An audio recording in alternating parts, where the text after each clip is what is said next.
You're listening to Brum Radio. My name is Robin Valk and welcome to a special edition of Big Wheels. This edition of Big Wheels features the great and the storied Roland Gift. Roland, the first thing I'd like to ask you is, where is home for you right now? Home now is London. I was born in Birmingham and I lived there till I was about 11, and then I moved to Hull. I sort of feel quite connected to both Birmingham and Hull, but really home is London now. Now, you emerged, certainly from a Birmingham point of view, as the new and unknown frontman for Fine Young Cannibals. We all knew the rest of the band in Birmingham. They'd been core members of The Beat, and I'm assuming that David Steele and Andy Cox knew of you from your time in Acrylics. But did they call you? Did you call them? Did you know them from your days in Birmingham as a kid?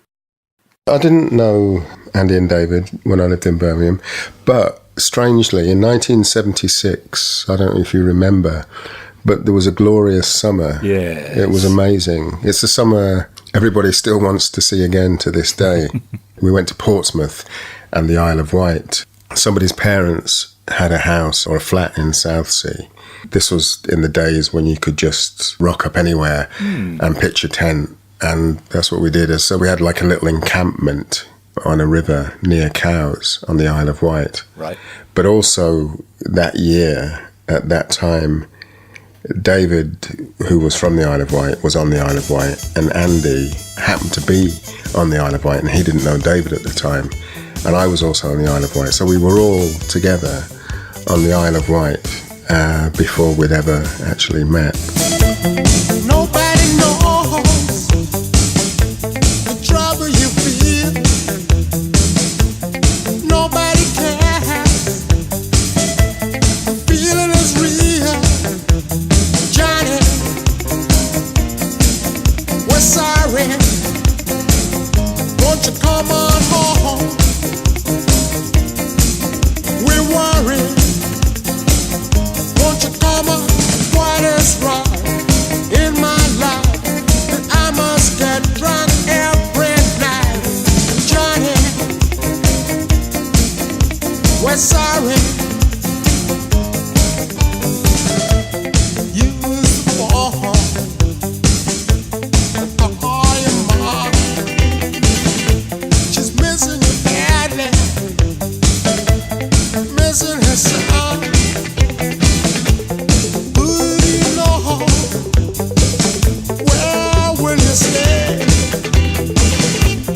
Big city life, it's not what they say. Johnny, we're sorry. Won't you come on home?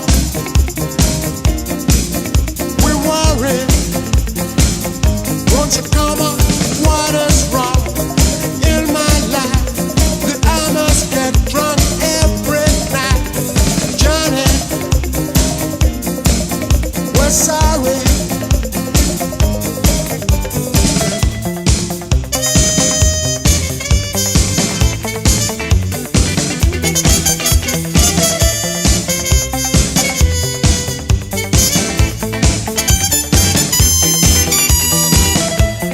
You better go home.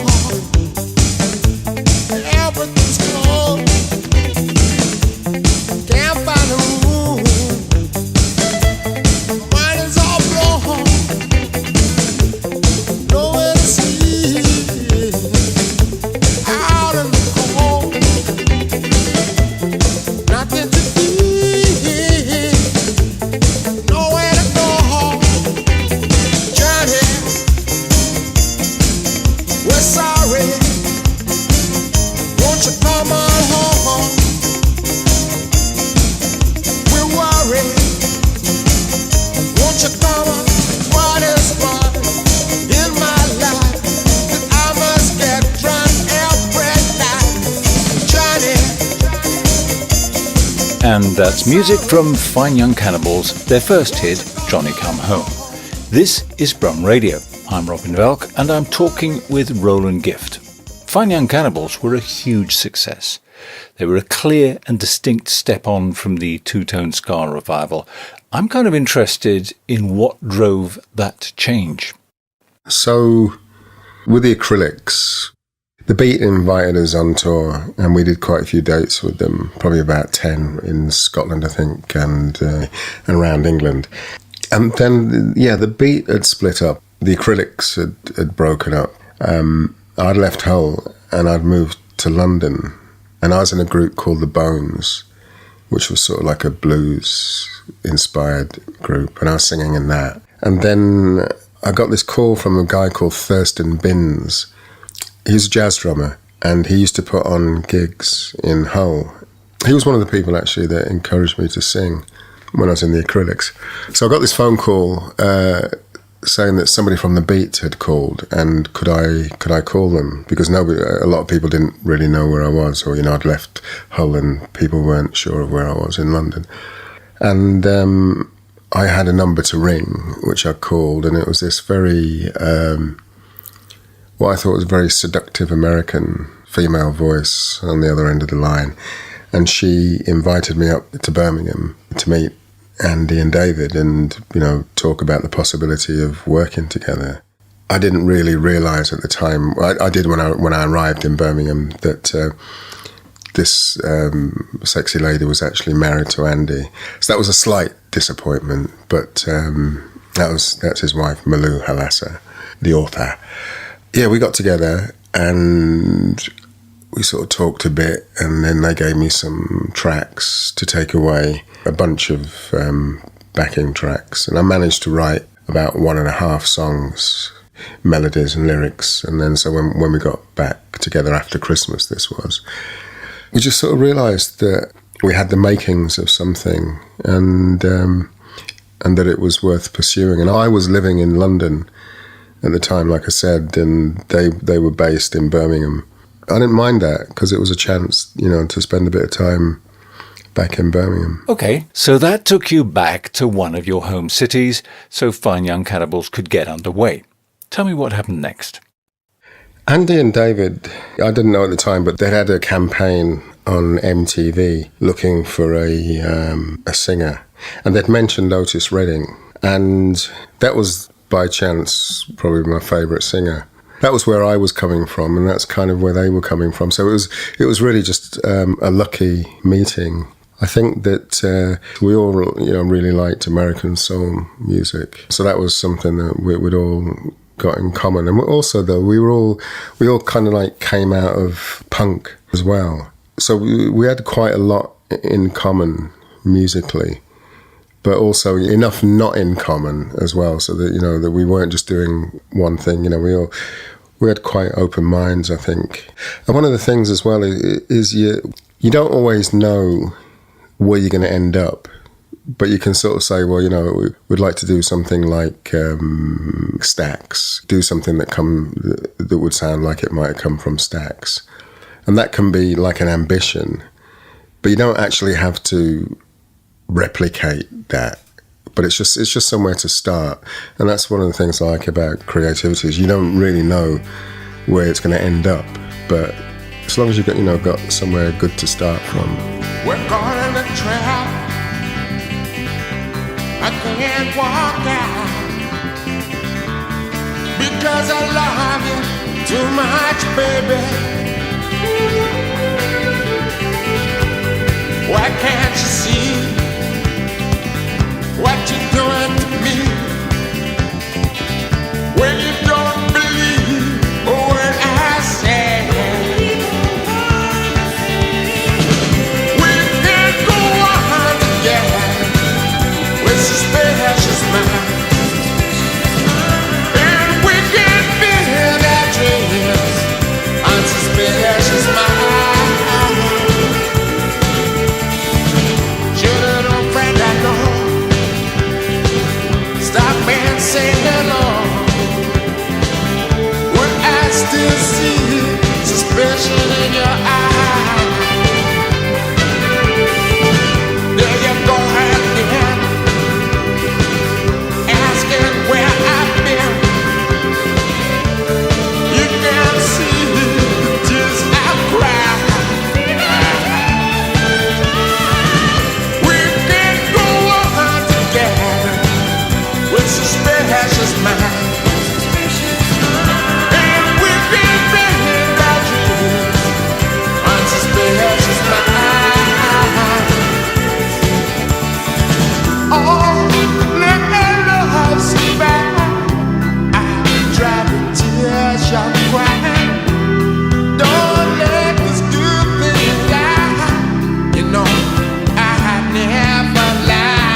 On Brum Radio, I'm talking with Roland Gift, looking back right now to Fine Young Cannibals' golden days. Roland, from being used to being in successful bands, Fine Young Cannibals completely outstripped all that, and they went on to be enormously successful. Personally, I feel the band stepped up massively from where you were before Fine Young Cannibals broke. Did you actually realize what was happening at the time, or was it just a magic carpet ride? It's funny how quickly you can get used to the situation that you're in. I remember when we first sort of got active in Fine Young Cannibals, I remember like people would be looking at me and I'd think, is that guy, is he looking for a fight or something? But it wasn't that. It was just that I'd been on a cover of a magazine and it sort of recognised me. But then you sort of get quite used to the environment you're in or that you find yourself in. So it is something of a roller coaster. You get used to it and you kind of think as well that it's never going to end. That's where it gets a bit dangerous. Yeah, I see that. You think it's just going to go on forever like that. It just sort of took off, and then we'd find ourselves in places and situations and with people, and then that sort of seems quite normal. Right. Roland, I have two more questions to ask about the whole Fine Young Cannibals area. The first one is, why did the band break up? That's a good question. I mean, it's one that I've sort of asked myself. I think, David, Andy and myself would probably have a different answer. We had two managers in the band. One was John Muston and one was called Tony Myland. John Muston discovered Ocean Colour Scene, whom he thought was going to be the next Beatles. He actually said that. And so he left to pursue that job. So then we had Tony Myland, who was our manager for America and Japan. That was his area. Tony wasn't really good at keeping us together. The first album we did, the band was based in Birmingham. I used to go up from London. And then Dave and Andy came down to London, and that's where we did The Raw and the Cooked. And we'd always had a really good time in New York. So it seemed like, if we moved to New York, we'll get that New York vibe and it'll be like, really good. And there was also, the record company was saying that the next album has to be even bigger than The Raw and the Cooked. Oh dear. We'd never thought like that before. We'd always just written what we thought was the best we could write. But because we got this major success, this pressure came that didn't exist before, that we had to not even repeat that success, but we had to outstrip that success. Whereas if we'd have sold half as many records, it would have been fantastic. If we'd have sold a tenth, it would have been fantastic. So something along with the success, there was some kind of poison got into the bloodstream. The record company hadn't had that kind of success. Nobody in our group had had that kind of success. The management hadn't had that kind of success, and we didn't really know how to handle it. It became too hot to handle. Nobody could really deal with it. And so I think that's kind of what did for the group, really. Yeah. Sadly, I think that's actually quite typical. I think it happens a lot. The record company pushes for mega sales and that sort of thing's not actually on the artist's radar, so then splits and pressures and differences are exaggerated. One thing leads to another, and there you go. So here's a tricky question. Are you still in touch with Andy Cox and David Steele now? And how'd you get on, if you get on? It's not really that tricky. I mean, I see Andy because his wife is friends with my wife, and and Andy's kind of like part of a circle of friends like Debbie and Julie, who are in the Mint Juleps, who play with me now. They're really good friends with Andy and Malou, so he's kind of like part of the same social circle. I've spoken to David. We do talk because we still have, our publishing is still active. Every now and again we have to talk about what we're going to do with the catalogue. But no, I don't really see David, but I do see Andy.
This is Brum Radio. I'm Robin Valk, and this is a special edition of Big Wheels. I'm talking with Roland Gift.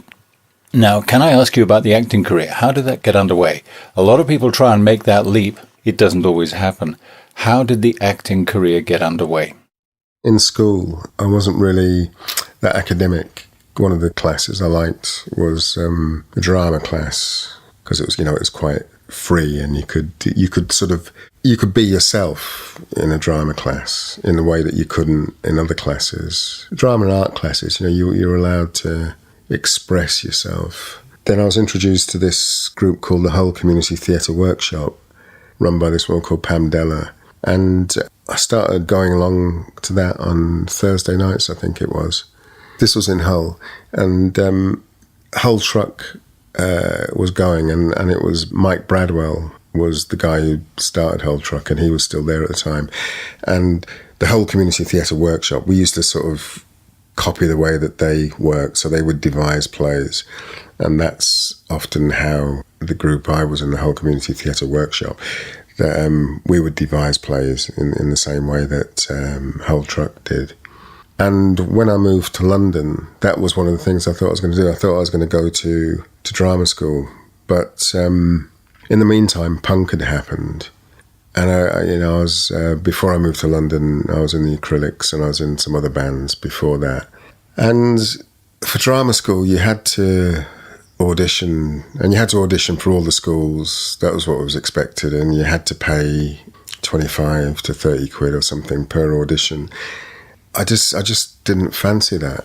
To be a band, you just have to say you are. You just have to be with your mates and say we're a band, and you are a band because you said you're a band. Whereas to be an actor, you have to be given a role. It just didn't feel as immediate as music felt.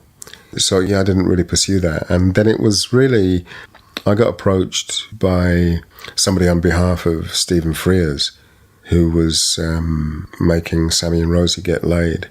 They kind of came to me. I was sort of occupied with the band, and I thought, maybe I could do music for a bit, and then I could get some contracts, and then I'd be able to get my equity card, and then that's how I'd enter into acting. But then, the music took off in a big way.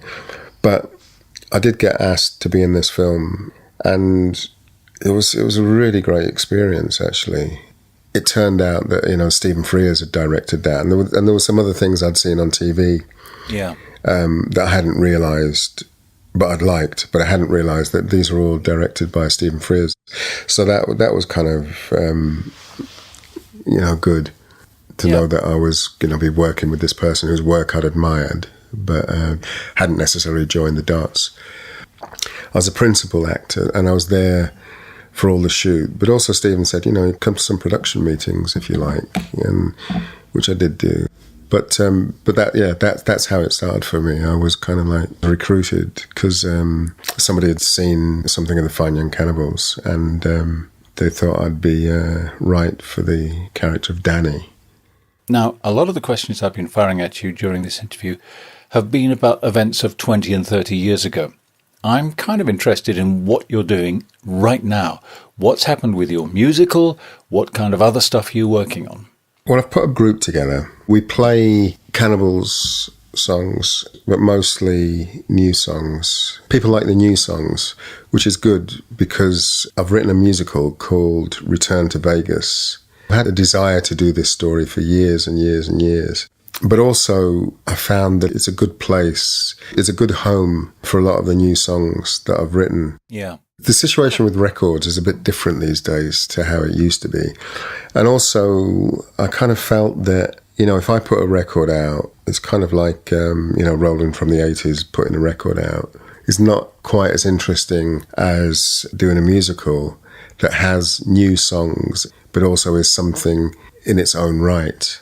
And also, it kind of combines music and drama, which in the past I always tried to keep. I think it was kind of more of an English notion that, acting was acting and singing was singing and dancing was dancing. The Americans had a much different attitude to that, and for them it's all showbiz. I think it's become more like that in Britain now, but even, 25 years ago, people were a bit sniffy about, if you were a singer and then you were doing acting. People would be a bit sniffy about that. That's changed. When I'm in trouble or out of step, if my balance has been upset, or there's a feeling I can't accept, there's one thing helps me to forget. Wonder what I'm thinking. Wonder why I'm drinking. But it's plain to see I'm not the man I used to be. If life were easy and didn't ask, didn't tease me or take things back, I could start to understand what makes me the man I am. Wonder why I'm thinking. Wonder why I'm drinking. But it's plain to see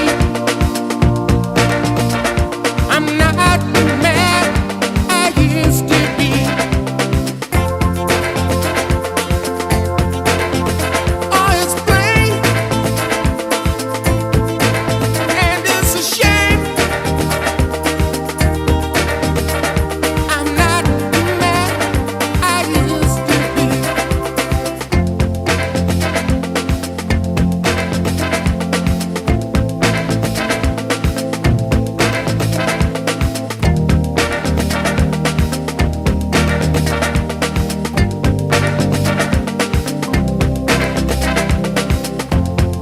I've lost days that won't come back. Memories fading fast. I should say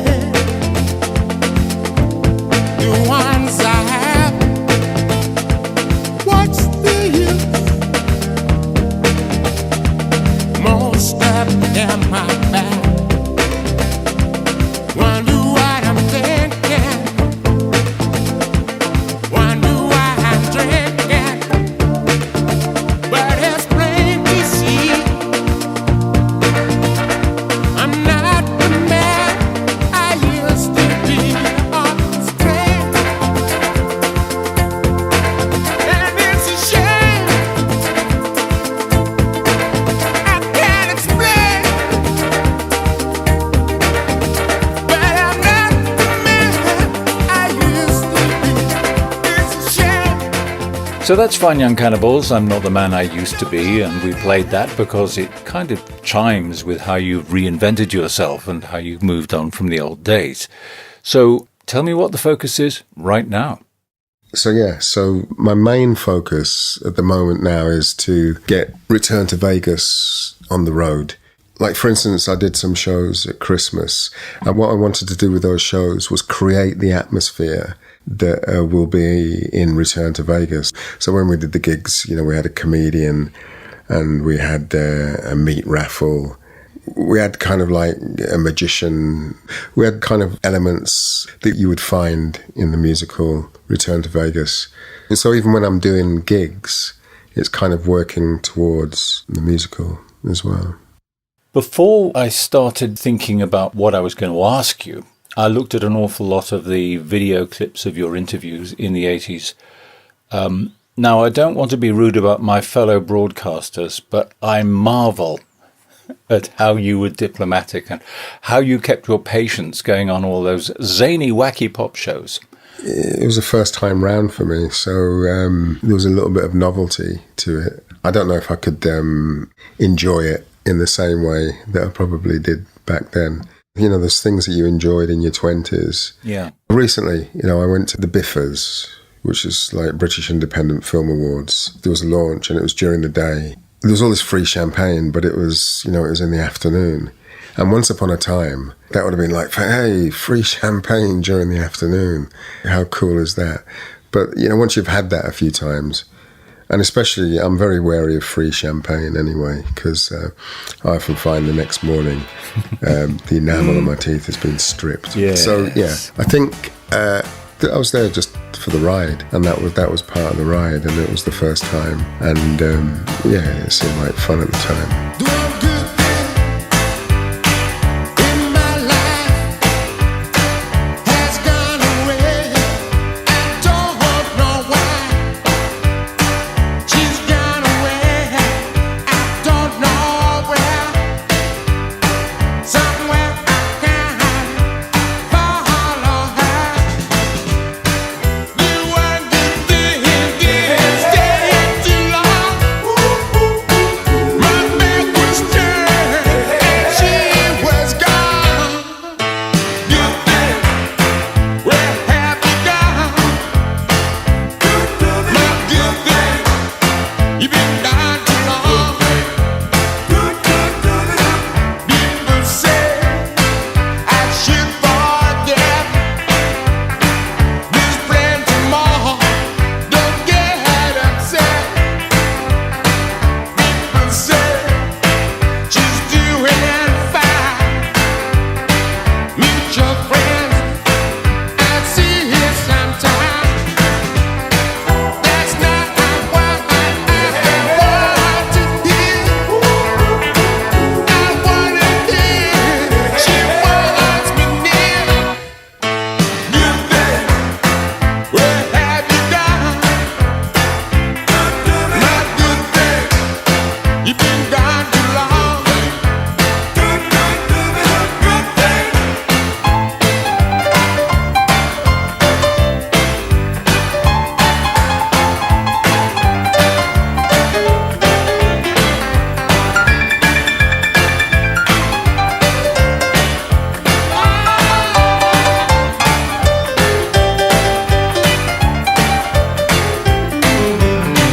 Then one day she came back.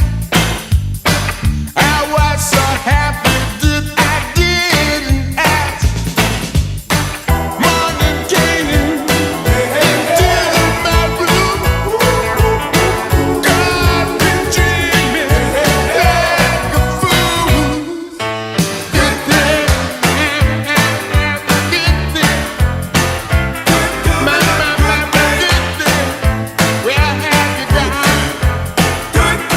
My good thing. And still on that 30 years ago 80s nostalgia tip, when you did Hootenanny and all that work with Jules Holland, it was all still Fine Young Cannibals material. How does that feel? Would you not like to have Roland gift material front and centre? Yeah, it would be, but I guess it sort of has to earn its place. I mean, you know, especially for something like the Hootenanny, and especially, you know, I got given such a good spot, the midnight spot, so it wouldn't have been right to play something that was nobody knew. But yeah, I mean, I'd like my new songs to get the same kind of reach and exposure as, you know, the Fine Young Cannibals ones, but it's kind of out of my hands, just like it was out of my hands with the Fine Young Cannibals stuff. You know, you make a record and then, you know, there's quite a lot of luck involved, but also, you know, you kind of get chosen by the record company. You know, that's the thing that they want to work on. It would be great if the new stuff was received in the same way. I mean, it is at the gigs, you know, when we do gigs, it's kind of funny to see people singing along to stuff that they couldn't have heard because it hasn't been released, but by the second chorus they're singing along. We'll just have to see. But, you know, I'm grateful for what I did have, and, you know, I don't really have any more to prove, but it would be nice if people could have a chance to hear what else there is to be said. Roland, thank you. Cheers, Robin, you're welcome. I've enjoyed it.